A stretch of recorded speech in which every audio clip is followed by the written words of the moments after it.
하나님의 마음에 맞는 사람으로 하나님께서 빚어가시기 위해 마련하신 하나님의 광야 학교 커리큘럼이 있습니다. 이런 거죠.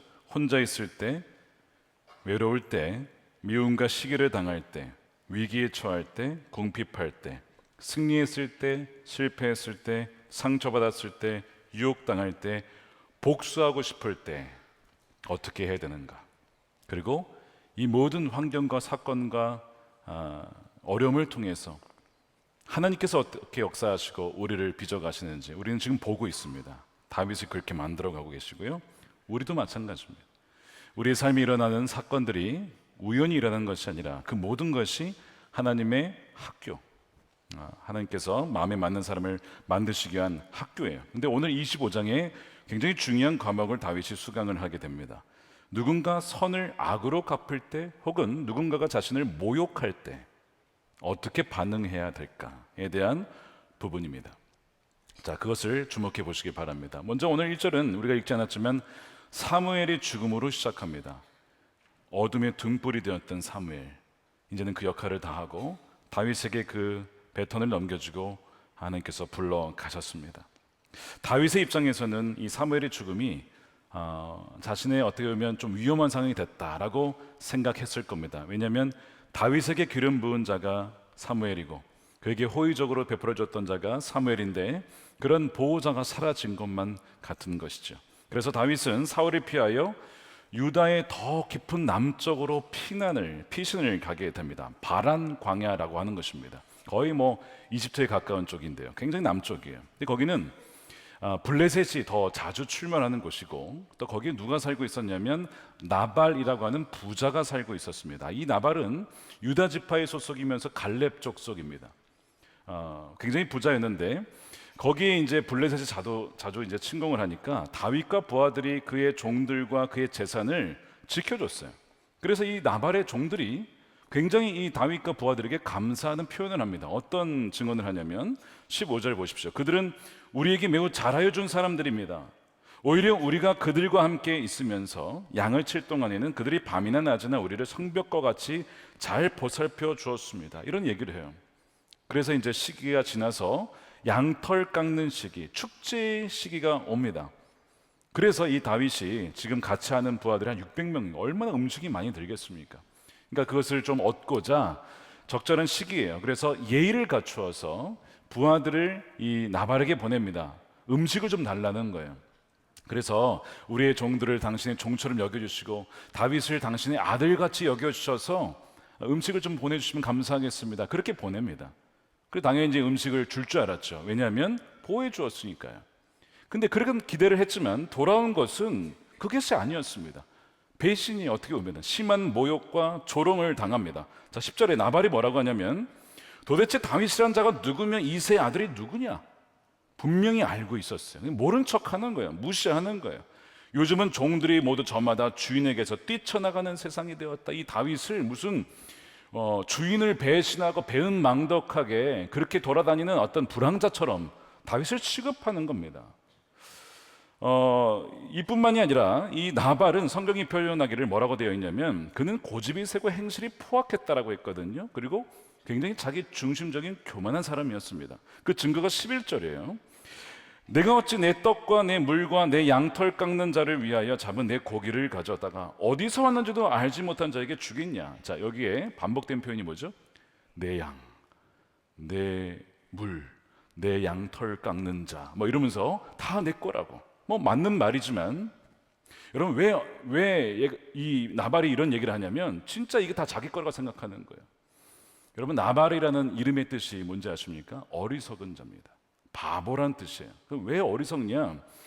하나님이 그에게 주신 것임을 알지 못했다는 점에서 어리석은 거예요. 모든 것이 그의 생명도 모든 것이 하나님이 잠시 그에게 맡겨주신 것임을 알지 못했기 때문에 어리석은 겁니다. 그래서 사실 맡겨주신 것을 주셨을 때 정말 나그네요 힘든 자들을 도와줘야 되잖아요. 어떻게 보면 기름 부음 받은 자를 이렇게 섬길 수 있는 기회가 주어진 것인데 그것도 알지 못하고 오히려 문전박대하는 이 어리석은 자가 나발입니다. 시편 14편을 보게 되면 다윗의 시편인데 이 시편 14편이 나발을 염두하고 다윗이 쓴 것임을 알 수 있는 근거가 1절에 나옵니다. 자, 1절 이렇게 되어 있어요. 어리석은 자는, 이 어리석은 자란 히브리어가 나발입니다. 그 나발은 어리석은 자란 뜻이죠. 어리석은 자는 그의 이름에 이르기를 하나님이 없다 하는도다. 그들은 부패하고 행실이 가증하니 선을 행하는 자가 없도다. 가진 게 그렇게 많은데 어려운 사람을 돕지 못하고 오히려 선을 악으로 갚는 나발을 가리킨 것입니다. 근데 예수님께서도 어리석은 부자 이야기를 하신 적이 있어요. 누가복음 12장에. 근데 그 어리석은 부자도 나발의 이 언어 습관, 비슷한 화법을 구사합니다. 12장 17절 보십시오. 심중에 생각하여 이르되 내가 곡식 쌓아둘 것이 없으니 어찌할까 하고 또 이르되 내가 이렇게 하리라. 내 곡간을 헐고 더 크게 짓고 내 모든 곡식과 내 물건을 거기에 쌓아두리라. 공통점이 무엇입니까? 내 거라는 것이죠. 그러나 모든 것이 자신의 것 같았지만 그의 생명조차도 그의 것이 아니었습니다. 하나님이 그 어리석은 부자에게 뭐라고 하냐면 오늘 너의 생명을 도로 찾을 것이니 그러면 너의 재산이 누구의 것이 되겠느냐. 사실 이 부자는요 어리석지 않습니다. 20년 30년 미래를 대비해서 재산을 모아놓은 거예요. 여러분 이것을 어떻게 어리석은 자라고 합니까? 지혜로운 사람이죠.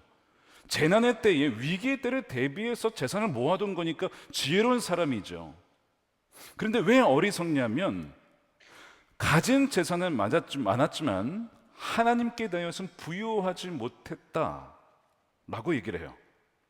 그래서 20년 뒤를 준비했을 줄 모르겠지만 2000만 년, 아니 영원한 그 나라에 들어갈 준비를 하지 못했어요. 아니 20분 뒤에 자기가 죽을 것인 줄 알지 못한 채 죽음을 준비하지 못한 점에서 어리석은 자라는 거예요.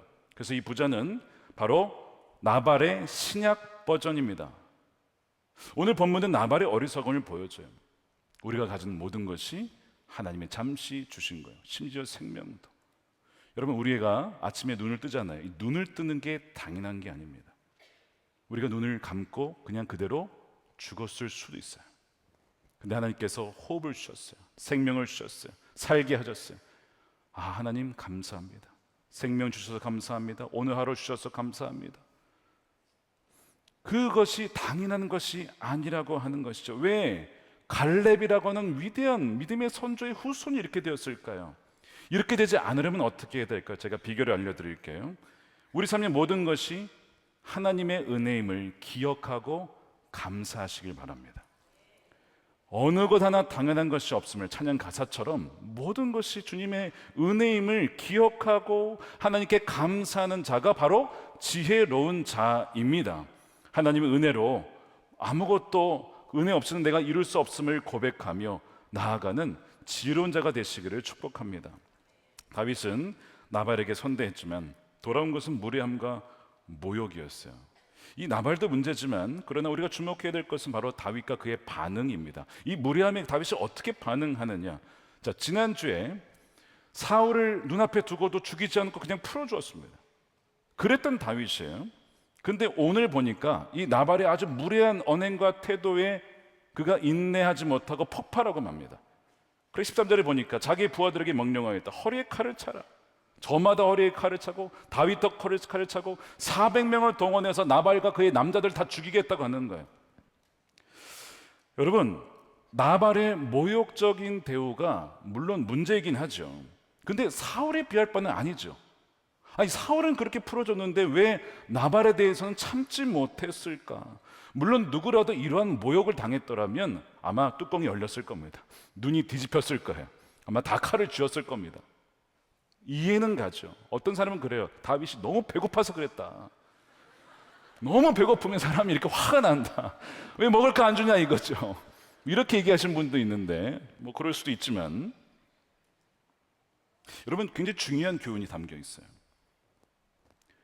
하나님의 은혜가 없이는요 사울이나 다윗이나 별반 다를 바가 없습니다. 하나님의 은혜가 거두어지면 지혜롭고 분별력 있게 행동했던 사람도 어리석은 결정과 선택을 한다는 거예요. 하나님의 은혜가 거두어지면 시기나 분노에 사로잡혀 있던 사울이나 지금 나발을 죽이겠다고 하는 다윗이나 본질적으로 사실은 같은 사람이에요. 그래서 로마서 3장 10절에는 의인은 하나도 없으되 단 한 명도 없다. 우리가 어떤 사람의 인물, 어떤 성경의 인물을 야 대단하다. 여러분 그렇지 않아요. 하나님의 은혜가 부어졌기 때문에 그런 거예요. 하나님 맞는 사람이라고요. 하나님의 은혜가 부어졌기 때문에 가능한 것이지 사람 안에는요 선한 것이 없습니다. 그것을 지금 보여주고 있는 것이죠. 그러니까 우리는요 주님을 떠나서는 사실 하루도 살 수 없고 한순간도 살 수 없는 전적인 의존을 해야만 하는 존재라는 것을 오늘 이 말씀이 보여주고 있는 것이죠. 24장에서 사울을 풀어주면서 야 다윗 대단하다. 근데 25장에서 나발을 죽이려 가면서 바닥으로 칩니다. 자 질문은요, 24장의 다윗이 진짜 모습일까요? 25장의 오늘의 이 모습이 진짜일까요? 24장이다, 25장이다.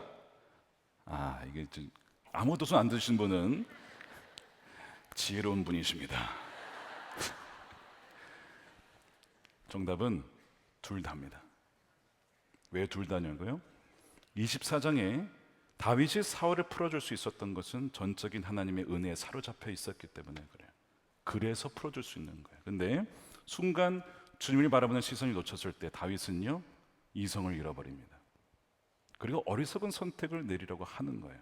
그 모습도 다윗이에요. 이것이 누구의 모습입니까? 우리의 모습이에요. 오늘 섰다가 내일이 되면 갑자기 변해버리는 거예요. 어제는 충만했다가 오늘 갑자기 막 버럭 화를 내면서 하나님을 찬양하던 입술 속에서 막 누군가를 향한 미움의 말이 막 쏟아져 나오는 것이 이게 여러분 다른 사람일까요? 여러분 같은 사람이잖아요. 이 다윗의 모습이 우리의 모습 아닙니까? 영국의 전도자 앨런 레드패스라는 분이 이런 얘기를 했어요. 잘 들어보세요. 신자는 하나님의 은혜로 큰 유혹을 잘 감당해내고 대적의 맹렬한 공격을 굳건히 막아내고 나서 작은 바늘에 찔린 상처에 어처구니 없이 넘어지기도 한다. 동의하십니까? 알렉산더 대왕이 숱한 전쟁에서 이겨서 제국을 세웠습니다. 30대 20대 후반에서 젊은 나이에 제국을 세웠어요.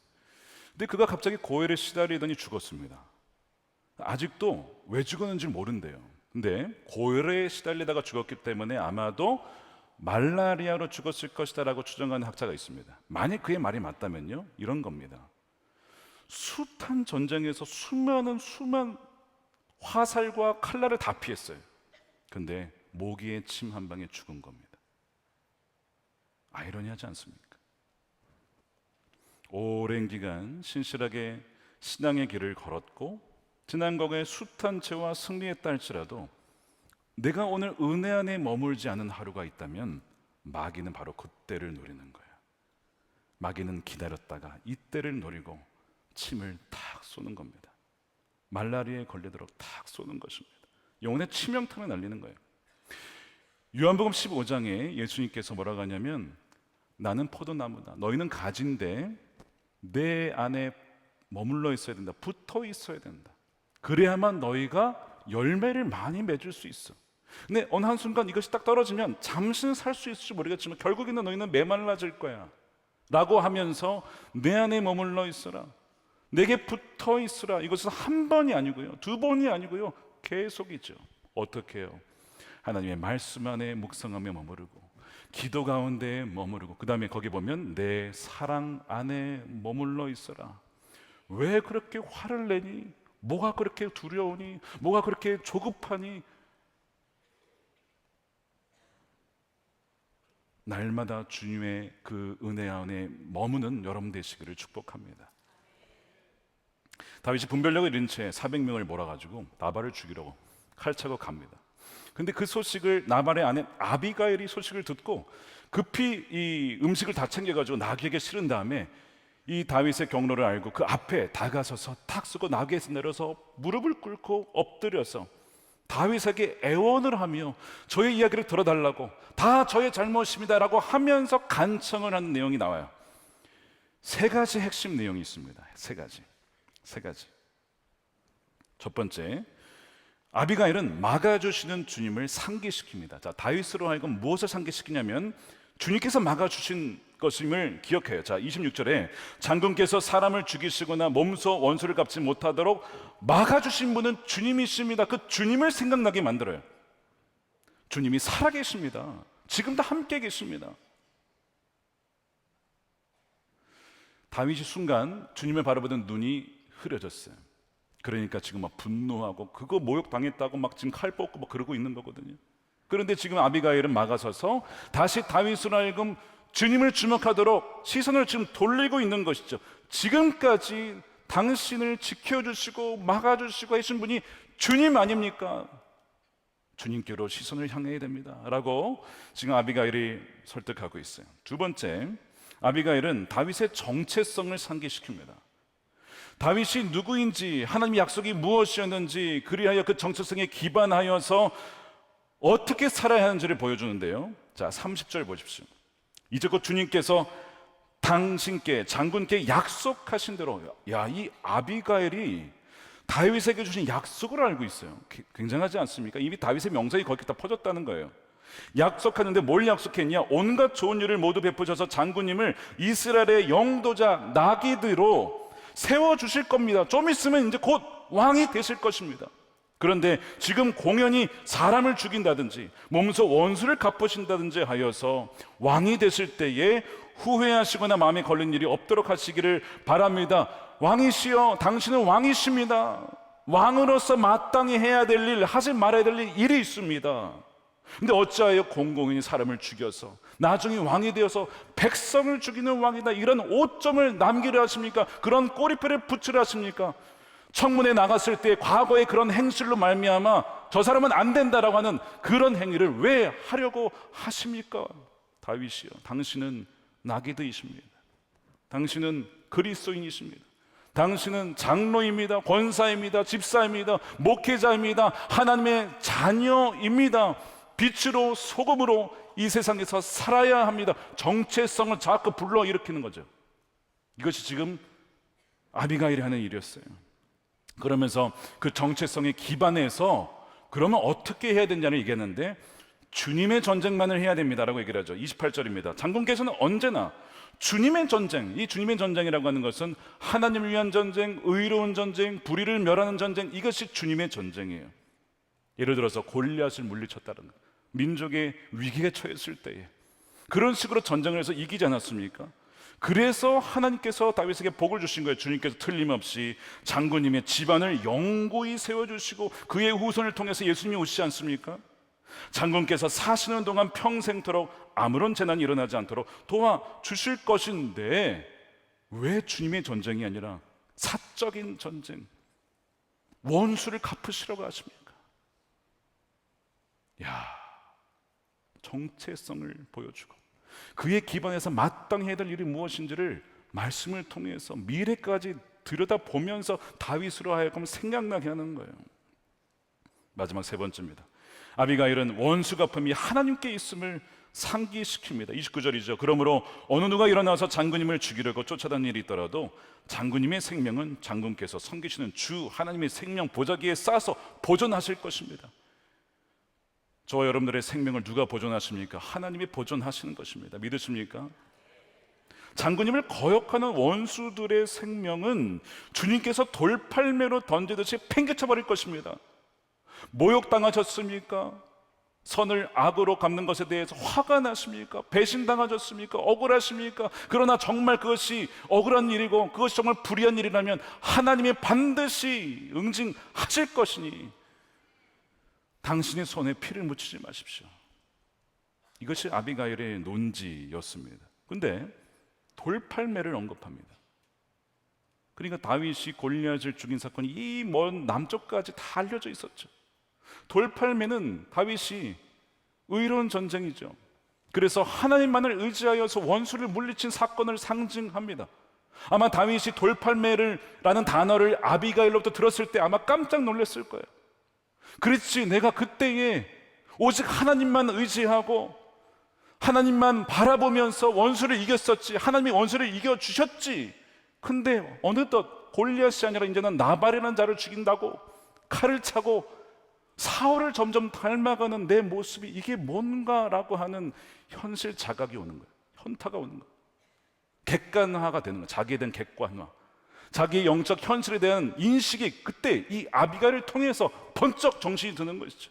내가 큰일 날 뻔했구나. 내가 정말 지금 무슨 짓을 할 뻔한 거야? 완전히 바닥에 넘어졌다가도 이 다윗의 위대한 점은 죄를 안 짓거나 유혹을 안 받았거나 그게 아닙니다. 넘어지고 실수도 하고 그렇지만 말씀을 들었을 때 곧장 돌이키는 거예요. 내가 잘못 알았구나, 내가 실수했구나, 내가 정말 큰일 날 뻔했구나. 그 점이 다윗의 위대한 점이에요. 그래서 32절에 뭐라고 하냐면 다윗이 아비가일에게 이르되 오늘 너를 보내어 나를 영접하게 하신 이스라엘의 하나님이 너를 나에게 보내셨구나. 그래서 나를 막아주게 하셨구나. 그 하나님을 찬양할 줄로다. 세 번역에는 감사할 줄로다. 사람을 통해서 막아주셨다는 것이죠. 너의 지혜를 칭찬할지며. 왜 지혜라고 했을까요? 다윗이 기분 나쁘지 않게 얘기를 했어요. 어떤 것을 상기시킴으로써 그걸 통해서 다윗이 깨달을 수 있도록, 예를 들어 당신 잘못했으면 이게 아니고 정체성을 상기시키고 주님이 함께 하심을 상기시키시고 그런 방식을 통해서 다윗이 돌이키게 했으니 치로운 여인이다 라고 다윗이 칭찬하는 거예요. 너에게 복이 있을 줄로다. 오늘 내가 피를 흘릴 것과 친히 복수하는 것을 너가 막았느니라. 아비가일은 다윗의 날카로운 칼을 아무 때나 쓰지 않도록 붙들어주는 칼집이 되어주었습니다. 명검일수록 칼집이 좋습니다. 왜냐하면 명검은 날카롭기 때문에 아무거나 베어서는 안 되거든요. 그래서 아무거나 베지 않도록 잡아주는 칼집이 중요해요. 칼은 실력이라면 칼집은 성품입니다. 온유하고 참으며 인내하며 그리고 절제하며 셀프 컨트롤, 그리고 분별하여서 칼을 뽑아야 할 때와 넣어야 할 때를 아는 것이 칼을 쓰는 것보다 훨씬 더 중요한 것이죠. 지금 아비가일은 바로 다윗의 칼에 칼집이 되어주는 거예요. 그런데 참으로 살다 보면 참 그럴 때가 있어요. 때로는 배우자를 통해서 여보 아니야 멈춰야 돼. 칼집이 되어주는 아내가 있죠. 배우자가 있죠. 칼집이 되어주는 남편이 있죠. 칼집이 되어주시는 부모님이 계시고요. 칼집이 되어주시는 또한 목회자가 있습니다.